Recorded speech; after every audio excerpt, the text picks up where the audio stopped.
I like what you said, that there's just 9 areas for us to focus on, and when we focus on the small areas that create alignment, then everything just flows naturally and life becomes effortless. So how did you uncover which specific areas we should focus on? You know, when you take your car to a garage, and if I take my car to the garage, maybe pistons in your car, in the engine are not working. Maybe the brakes in my car are not working.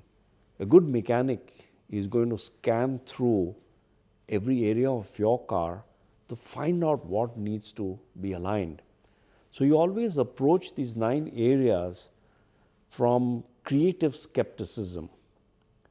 And creative skepticism is really about the state of checking very carefully what may be out of alignment. And when you approach it from that space, you will find things that need to be aligned in every area. Maybe some are very easy, some are a little difficult, low-hanging fruit, mid-hanging fruit, high-hanging fruit, but you will get your answers if you just run through and scan through these 9 areas.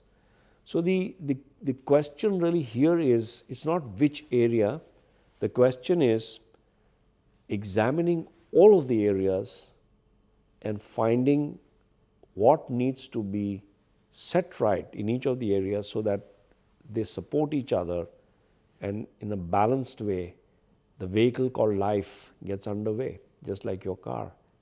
As long as the engine is aligned, in its tune, it has enough oil, as long as the brakes are working and everything else, your car works brilliantly and effortlessly.